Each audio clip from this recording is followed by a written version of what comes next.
Oh, President Trump's agenda hanging in the balance as the Senate gets ready to take up his big, beautiful bill. Some sticking points with the bill from within his own party include Medicare reforms, clean energy, and the debt ceiling and SALT cap, to name a few. So does it have the votes it needs to pass in the Senate? We've got the perfect guest to ask, Senate Majority Whip John Barrasso. So just off camera, I said, is it going to pass? And he said, we'll get it done. So what will be some of the challenges as you get it done? Well, I'd like to get it done as quickly as possible so the American people can see the benefits. And we promised the American people, like, we want to get the country back on track. Here we are at the Indy 500. People understand what that means. We promise safety and prosperity.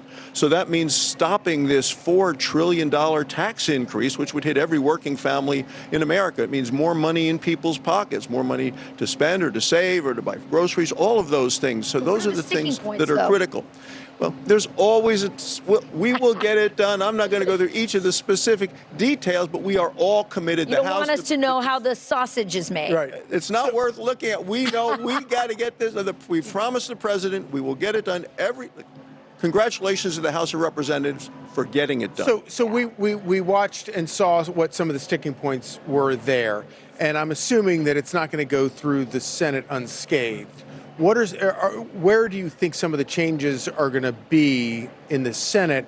And then will those changes, do you think, wind up being acceptable when it goes back to the House? Yes. One, we need to make sure the border is secure. The president was elected to secure the border, number one. Number two, we need to make sure we get rid of so much of this waste, fraud, and abuse that we're seeing in the government. This has been found out by the groups that are looking into this right now, so we're continuing to work through that. We need a strong military, a strong defense. That went away over the last 4 years. Tomorrow's Memorial Day. I'll be in Wyoming at a cemetery with our Gold Star families. People want to make sure that we are a strong nation. From the standpoint of energy, we need all of the energy. And Biden put a lot of money on bad things. You know, just last week we blocked the Democrats' view going out the door.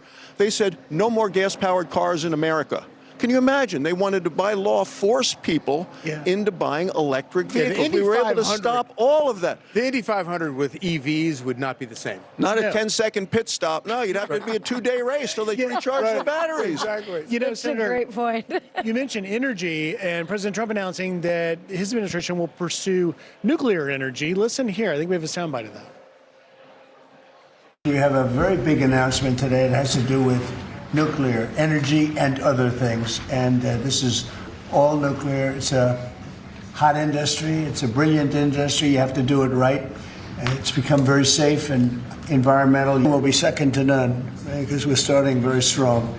But it's time. It's time for nuclear, and we're going to do it very big.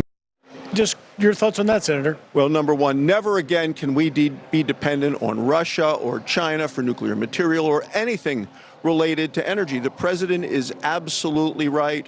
We need to be uranium here, the next generation nuclear power plants here. We need all of the energy. And I'm from Wyoming, the breadbasket of American energy. We're building that next generation of nuclear power plant. But additionally, in the fight for AI against China, you need massive amounts of energy. And the Biden administration really put our head in a noose the last 4 years by telling the EPA, prioritize climate over energy that's available, affordable, or reliable. President Trump is focusing on energy dominance. Last month, I was with him in the White House. He signed an executive order on coal. We need all of the energy. When President Trump rightly says energy security is national security, he knows what he's talking about. And you guys just did the story. Energy, gas, 50 cents cheaper right now, a gallon than it was a year ago. The lowest, did you say, on Labor Day? 4 years. Yeah. That's what this administration is doing. That's what a united Republican Party is doing to get down prices, to increase wages, to bring jobs back home. And what this EO is going to bring nuclear energy jobs back to America. Amazing. We shall see. Well, Senator John Barrasso, thank you so much, and thanks for reminding us the days of the green scam are over. Thanks for all of that. And a reminder of how important it is that Trump and Republicans managed to win the Senate. So yeah, thank you. Makes John a Barrasso, difference. thank you. Enjoy the race. It's going to be magnificent. Do you have a favorite, by the way? Well, you're going to have Helio on. He'd be 50 years old, running for his fourth. I was with Joseph Newgardner last night. He's running for 3 in a row. You had, what, Pato O'Rourke on yesterday and Alex Palou. I mean, this is anybody can win this race. You have some of the fastest drivers starting in the rear. It's going to be an exciting one for history. Thank you, Senator. Sure is. So great. Thanks.